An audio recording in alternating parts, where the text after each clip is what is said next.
Yeah, make up for it. And pardon my outfit because it was a long day. It was from a friend's wedding day. So I still have my feet on, so exhausted, and I guess I'm going to do 30 minutes this time around. And we are still reading off Be Careful What You Wish For by Jeffrey Archer.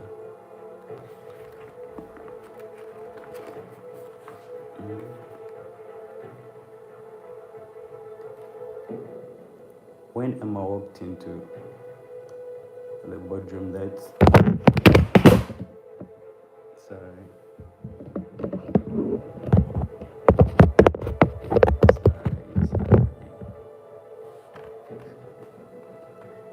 So by the way, it's 2:10. So by like 2:40, we should be like getting down with it. We're doing chapter 6. When Emma walked into the boardroom that Friday morning, she was not surprised to find the majority of her fellow directors were already present.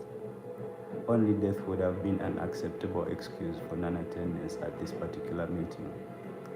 What girls would have called a three-line whip? What girls would have called a three-line whip?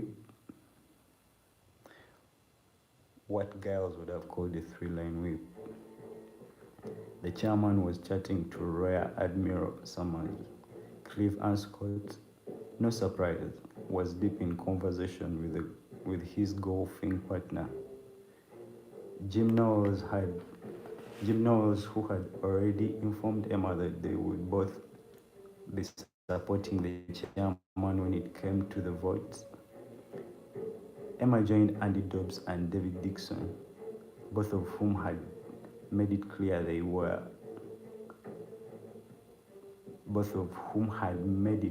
that they would be backing her. Philip Webster, the company secretary, and Michael Carrick, the finance director, were studying the naval architect's plans for the proposed luxury liner, which had been laid out on the boardroom table alongside something Emma had never seen before, a scale model of the MV Buckingham.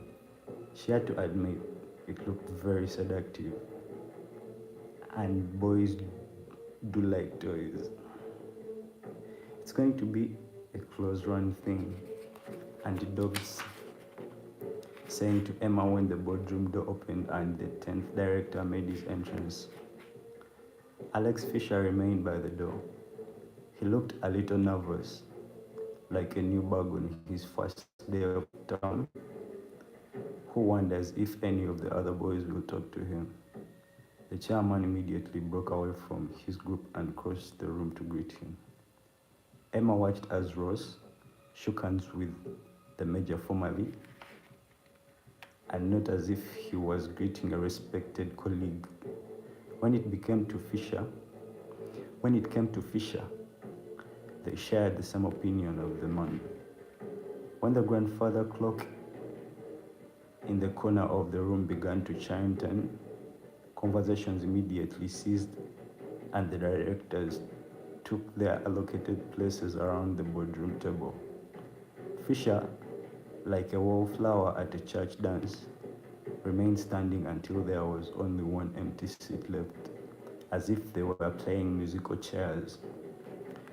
He slipped into the vacant chair opposite Emma, but didn't look in her direction.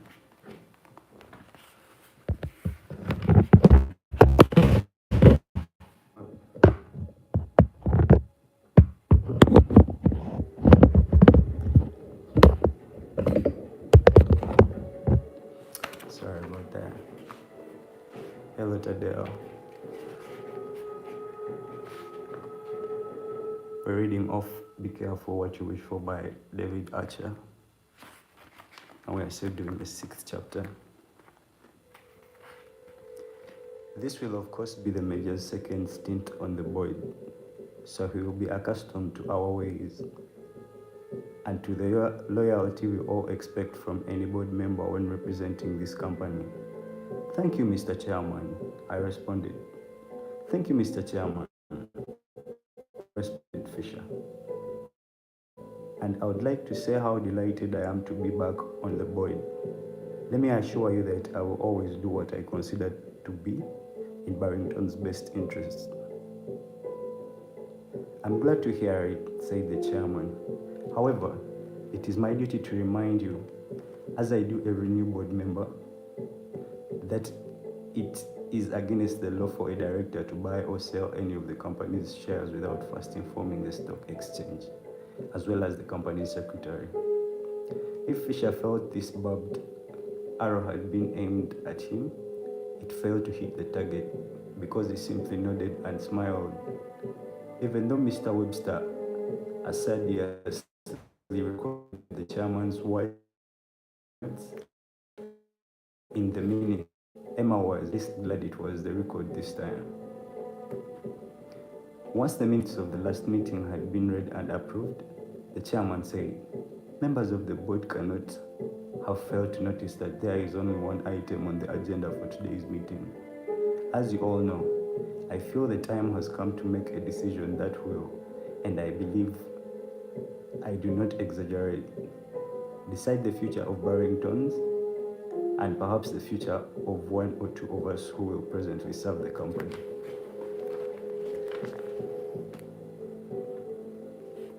By Miranda.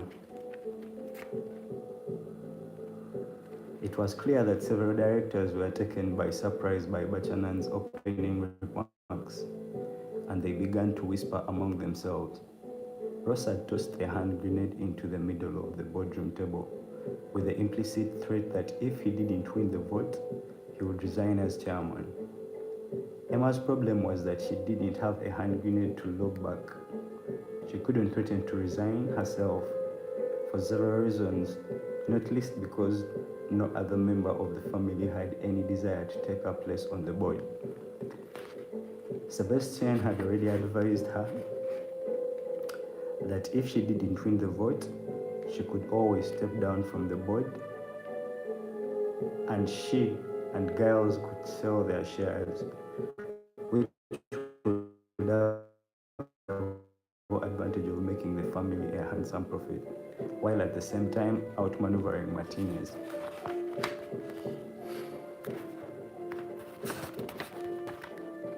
Saying to Emma when the boardroom door opened and the 10th director made his entrance. Alex Fisher remained by the door.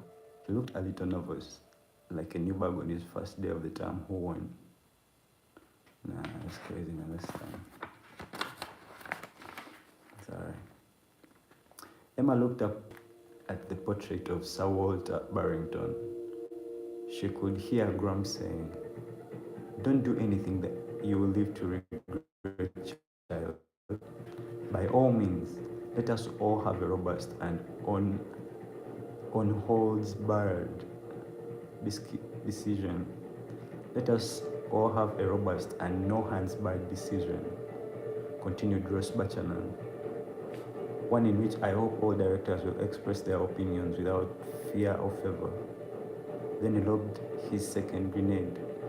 "With that in mind, I suggest that Mrs. Clifton should open the debate not only because she is opposed to my plan of building a new line at the present time, but we must not forget she represents 22% of the company's stock. It was her illustrations forebear Sir Joshua Barrington, who founded this company over 100 years ago. Emma had rather hoped to be among the last to contribute to the decision, as she was all aware that the chairman would be summing up, and Howards might have lost some of their impact by the time he spoke.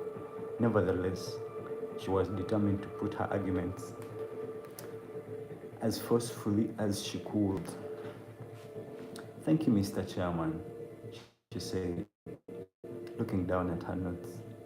"May I begin by saying that whatever the outcome of today's decision, I know we all hope that you will continue to lead this company for many years to come.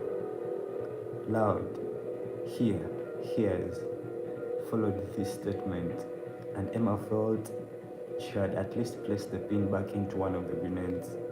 As the chairman reminded us, my great-grandfather founded this company more than 100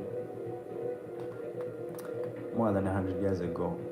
He was a man who had the uncanny knack of spotting an opportunity while at the same time being able to